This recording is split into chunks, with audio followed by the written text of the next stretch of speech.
Hey everyone, it's day 13 of the 30-day challenge where I'm going live on Facebook every single day just so you guys can get the word out that we're looking for new investor partners for my real estate business. So 13 apparently, according to my daughter, is Taylor Swift's favorite number. So this will be probably my most important video for sure. But today I wanted to just tell you about a book I'm reading currently called The 12-Week Year. Here it is. So if you look at my nightstand, there's always 5 or 6 or 10 real estate and entrepreneurship books, and occasionally some fiction thrown in there. But this is the one I'm working on right now. I'm about halfway through.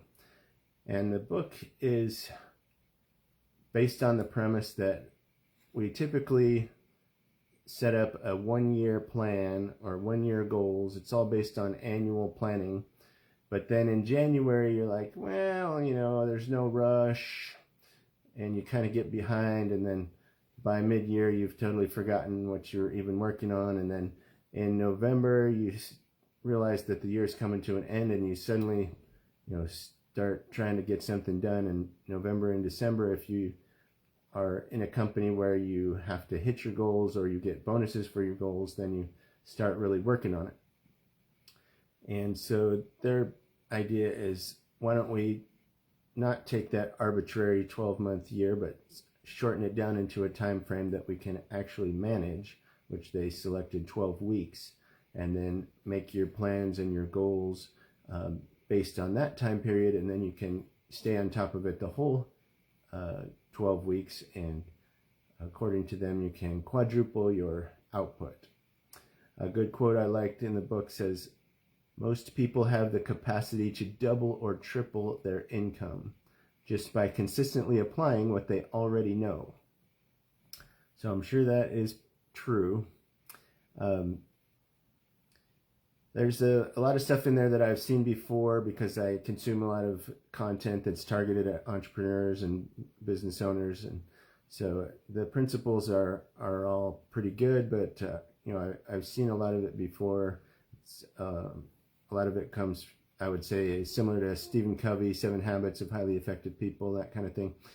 But one thing that I was reminded of that I've seen a lot of times but never done all that effectively is time blocking. So I, like probably most business owners, feel like I spend a lot of my time being reactive to whatever fires are coming up rather than being proactive and working on tasks that help improve the business and help improve our processes and systems, so I can get out of the day-to-day and be the business owner rather than just be working in the business. So the authors in this book say that that's always how it's going to be in a small business, because that's just the nature of business. But the solution is to set aside blocks of time where you can turn off your phone, not access your email, and just put your head down and work on the most important task, or Gary Keller would say, the one thing. And if you can do that, now they say to do it one 3-hour block per week. My goal is to do 1 3-hour block per day, at least about 4 days a week. One day I'm kind of stuck in meetings, but so that's my plan, is to start setting aside probably like 8:30 to 11:30 every day and just focus on the number one task, which the number one task right now is raising money and adding new investor partners. So that's what I'm working on right now. But if I can focus on it more, I'm sure it'll be more effective, and then I can move on to the next task, the next important task. So I think that's a real key, but I'm interested to see what the second half of the book has, because the first half is about principles like execution, accountability. The second half of the book is implementation. They're going to walk you through how to set up your 12-week year and your vision and your 12-week plan and everything. So I'm hoping that will be beneficial and quadruple my output.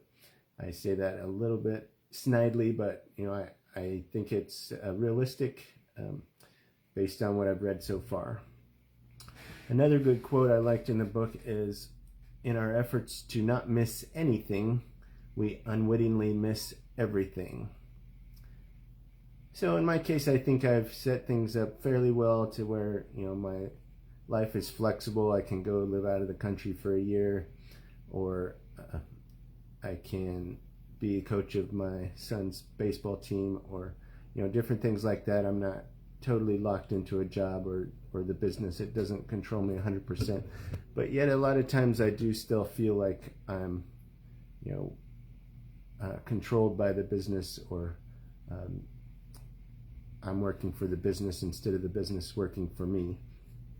And this is a bookmark that my daughter made me. I don't know if you can see it because it's backwards there, but it says, "Best Dad Ever."